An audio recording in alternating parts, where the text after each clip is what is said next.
Hey Durango Vineyard, welcome to our last week in Thrive, which has been a series of spiritual conversations talking about how our souls can thrive and not just survive. Hey, when I was in college, I went on a road trip with two of my girlfriends, and we were going to go to Florida for spring break to see my grandparents, spend a week on the beach. So we got all the right things prepared, our sundresses, our beach towels, our sun and hairspray. We got peanut butter M&Ms for the road trip, and even our mix CDs, which yes, does date me just a bit. So we hit the road, we're cruising down, we got windows open, we got music, and we're just having the time of our lives. We've got everything we need. When about an hour outside of our destination, about our halfway point to stay in Chattanooga with our friend, is we saw a little yellow light come on the dashboard. And my friend asked, hey, what should we do? We're like, keep going. It's okay. Road trip, spring break, woo! Nothing can hold us back. So we keep on driving. And a few miles before we get to our friend Susan's house in Chattanooga, the red light comes on. Which, we're not mechanical geniuses, but when it turns to red, you kind of realize that's probably not a great sign. But we're so close. We don't have cell phones. We've got our old-fashioned atlases out, and we're just like, let's just cruise it. Let's get there. So all but sputter in to the driveway at our friend's house. And thank goodness, her sweet dad welcomes us with open arms. We've got a great meal. He goes out to check the car, checks the oil, and there's like almost no oil left. And he comes back and says, you ladies are very, very lucky because you almost just totally blew out your engine. So here we are, 19-year-old girls saved by a hair. And oftentimes, I think that's sometimes how we run in our life. We're like, we got it. We go. We hit the road. We've got our eyes on the destination. Go, go, go, work, do our thing. But there is kind of a special missing ingredient that I think gets us to the destination. So for the long haul of the trip, we may be missing the oil. We might have the peanut butter M&Ms or the mix CDs, but we've missed something else, which is the oil for the engine, which is actually going to get us to the destination. And in our spiritual life, that is, I think, the missing ingredient that oftentimes we skip over, which is rest or Sabbath. And that's what I'm going to talk about this week, is where our souls crave and need for that long haul road to get to the destination. So the question is why? Why don't we rest? Why do we find this compulsive need to kind of keep on going and ignore all these lights that kind of like bling, take a break, bling? We just keep going. And maybe you find yourself in this position. Maybe you find yourself, you wake up, you've got that compulsive need to look at your phone, check email, go straight into the meeting of the day. You're kind of running. Or maybe you find yourself, you're a student. You've always got that next paper to write, the next exam to study for. It feels like this endless treadmill of getting to the next year. And you think, we just got to get to graduation. Or maybe you find yourself in the middle of being at home. There's chores, there's meals to make, groceries to buy, another load of laundry to fold. There's always dishes to be done. And it just feels like, how can we really find rest? It's like the thing that we really want, we have such a hard time getting to, and we just sort of, our souls elude that. So to answer that question, why, let's go back to the book of Ecclesiastes. This has been our guide through the Thrive series, and we've looked at so much of what we pursue in our life is like we're chasing after these things. We're running, but it's like a mirage. We think this next thing will get us what we want, only to reach out, grasp for it, and it's nothing. It's smoke, or hevel, as we've called it. But today we're getting to the final chapter in Ecclesiastes, and it's kind of this sum up what's the most important. If you go to that 3,000-foot view, if all of it's smoke, what truly has value? So let's jump in at the end of Ecclesiastes chapter 12. The words of the wise prod us to live well. They're like nails hammered home, holding life together. They're given by God, the one shepherd. Here it is. Fear God. Do what he tells you. And that's it. Okay, so this is our perspective book. Ecclesiastes is like, we're going to strip everything away and we're going to talk about what's most important. So we had all those other things we chased after in our life, success and women and flashy things. In the end, what really matters? Fear God and do what he says. So I think we get this perspective that if you can go back and look over all the life, the preacher's saying, what is the most important? God is. And, what's the practical nature of that? Because we still have to live our life. Like, we've got groceries to get, we've got errands to do, we've got jobs, we've got just the real everyday thing of life. What is the thing that's going to keep us coming back to God? And I think that's why we've talked about rhythms. There are things that will keep pointing us back to God and keep our heart turned towards him. And this week, we're going to talk about the rhythm of Sabbath, which is setting aside a day each week so that we remember who God is. It helps us slow down and see him. And this is one of the most practical ways that you will see God and his goodness demonstrated in your life. So there are 3 ways I'm going to talk about how Sabbath is an invitation to see God. Sabbath is an invitation to slow down, an invitation to surrender, and an invitation to see God's goodness. So the first one, Sabbath is an invitation to slow down. John Ortberg says, for many of us, the great danger is not that we'll renounce our faith, it is that we'll become so rushed, distracted, and preoccupied that we'll settle for a mediocre version of it. We'll just skim our lives instead of actually living them. So I don't think I actually need to be the one to convince us that we're too busy. I think we've all felt that, intrinsically. It's like we've seen it, we've felt it, we've tasted it. We know that we live at a pace that isn't always sustainable. But I think what we could point out is what would be available to us on the other side if we were to really slow down. And sometimes I think actually the reason we don't want to slow down is because we don't actually want to face ourselves and to face God. We know that in those quiet moments when things really slow down and when we actually have a moment to pause and we're not distracted by our phone and everything else going around us, we actually have to face our real emotion and face God and those real questions. So it's difficult to get to that place, I think, sometimes, but it's an invitation from our Creator, and it's something that he wants us, is to get to that point. It reminds me of that story in the New Testament where Jesus, he's traveling around and he comes across a town and a woman wants to have him over for a meal. Her name's Martha, so she has him over, she invites him, and he gets to her house and it's just like, I can relate to this. She's scrubbing down, she's getting everything ready, she's working on the meal prep, that like last minute, like I'm gonna wipe down the toilet so they don't see what's under the toilet, it's so messy. And she's rushing around, and here Jesus is there, and Martha's sister, Mary, is just sitting there.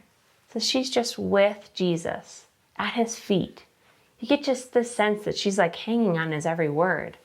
And Martha's like, hey, what's the deal? Like, I'm over here doing all the work, doing all the prep. She goes to Jesus and she says, hey, Jesus, tell Martha to help me. I'm doing all the work here.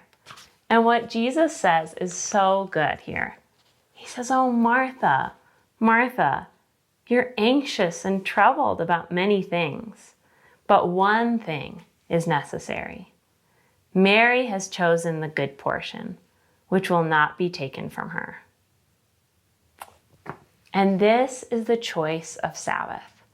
It's like this choice to choose the right thing. It's like we spend so much of our lives being Martha, rushing around, doing all the things, that we actually almost need a governor in our life that we choose. We choose this one day a week that says, I'm going to put this thing that helps me stop, take a breath, slow down, be with the one thing that really matters. The next one is surrender. Sabbath is an invitation to surrender. The definition of surrender is to give oneself up into the power of another, submit or yield. I love that, to give oneself up into the power of another. Isn't that kind of like the invitation from God to give ourselves over to Him and to really trust Him? I don't know about you, but I need regular reminders that I'm not in control, and I don't like it. I really, really don't like it. But it's a reality that I need to know I'm not God. Me striving and working and doing one more thing or getting something done on the checklist isn't going to actually ultimately accomplish what I want. I want to remember who God is and that I'm actually giving myself over to Him. The leader of the vineyard, he says, if Jesus is worth anything, then He's worth everything. And that's like this invitation. And practically, Sabbath is one way to do this. It's this set aside, I'm going to actually give up this pace, this working, the chores, the emails, the next thing. I'm going to set aside a day and I'm going to surrender to God and I'm going to remember who He is. In Ezekiel 20:20, He says, I myself am God, your God. Keep my statutes and live by my laws. Keep my Sabbaths as holy rest days. Signposts between me and you, signaling that I am God, your God. I love what that passage says about signposts. There's a friend of DJ's named Tim, and he leads a ministry called Rhythm in 20. And he's always talking about this kind of regular reminders, or what he calls signposts in his life. And it's reminders of who God is and Him giving Himself over. And I just like that. And I see Sabbath as a way to do that. It's like, over and over, weekly basis, we're going to come back to this reminder that God is who He says He is. And He has called us His own, and He is good. There's a quote from Soul Rest, and it says, when we introduce a practice of Sabbath into our lives, we are welcoming the opportunity for a regular reminder of where we find our true soul rest and how we cannot count on our own abilities to sustain us. Last but not least, Sabbath is an invitation to see God's goodness. Paul David Tripp says it this way: Sabbath is a regular God-ordained reminder of who the Creator is. It's intended to give people back their awe of God. And that is what Ecclesiastes is really reminding us at the very end of it all. Don't we want to come back to that awe of God? The fear of God. The fear of God is not being scared of Him.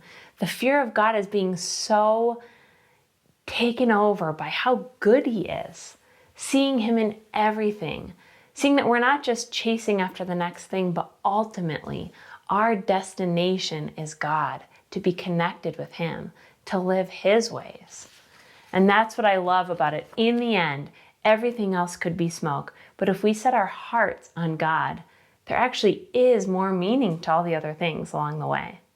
In Psalm 34:8, it sums it up like this: taste and see that the Lord is good. I think Sabbath is an invitation, taking a day where we just rest, where we find our hope and our goodness in God.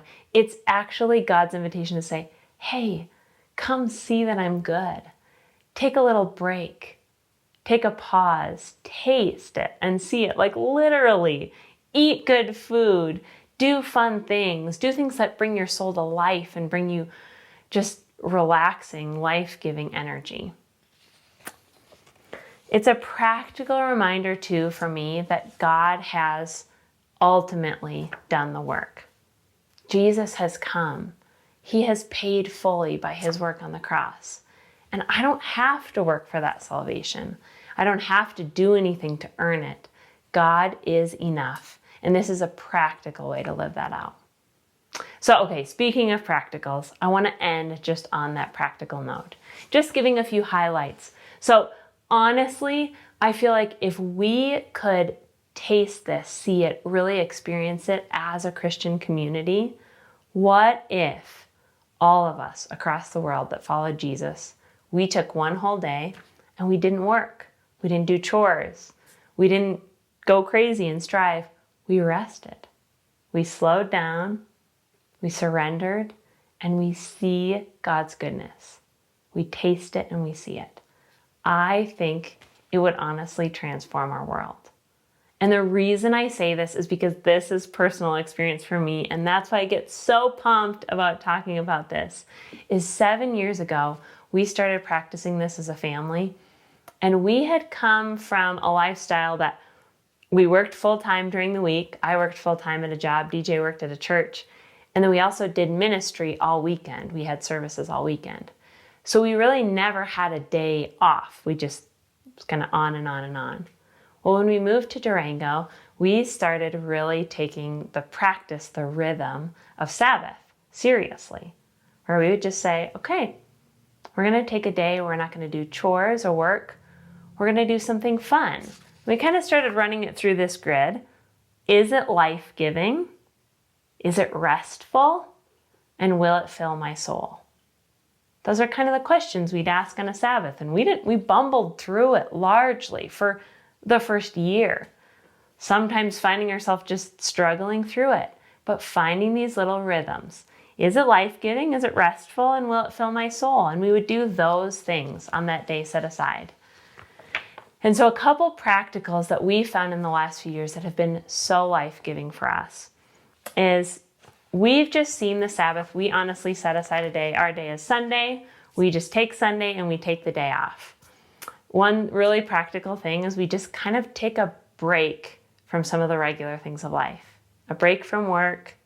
We don't do chores or like jobs around the house. And we set our phones on a docking station. We don't really answer our phones. Sometimes we'll make a call to family or friends if that feels like it's life-giving.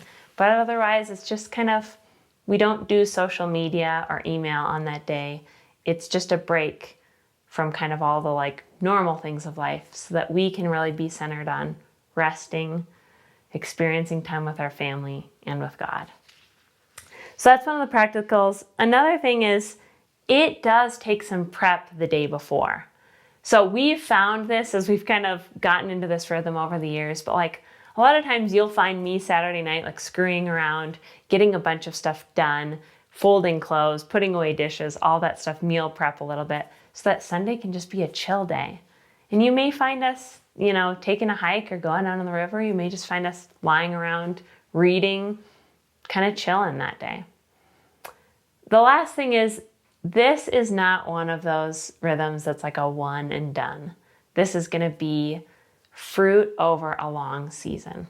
So think of this as planting a seed and know that you're going to see the fruit farther down the line in the seasons. So here's my question. When are you going to take your next Sabbath? If you know me and you spend any amount of time around me, you know I'm like the Sabbath evangelist. Because this has changed our life. And I am not overselling this. This has really dramatically shifted how we see work and how we see our relationship with God. So I invite you, set aside time this next week to take a day and rest. See God's goodness. Hey, so let's wrap this up. We are wrapping up Thrive, and I kind of want to point us back to the whole intent of this series. Okay, so there's rhythms that can help your soul thrive. But if your soul and your heart aren't really pointed towards Jesus, these are just a bunch of things to do. So yeah, go do Sabbath, go pray, go read your Bible. These are all good things. But if they're not aimed at a heart connecting and finding freedom in Jesus, who wants to give you life in these things, they'll all be smoke too. So here's my last invitation. It's actually the invitation of Jesus, which I think will be the reminder of where we want to aim our hearts through any of these rhythms in our life. It's one of my favorites, Matthew 11:28. Jesus says to us, "Are you tired, worn out, burned out on religion? Come to me. Get away with me and you'll recover your life. I'll show you how to take a real rest. Walk with me and work with me. Watch how I do it. Learn the unforced rhythms of grace. I won't lay anything heavy or ill-fitting on you.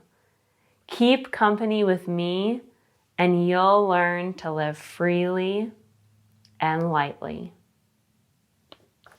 That is our prayer for you, Durango Vineyard, that you would find the freedom, grace, and connection with your Lord Jesus.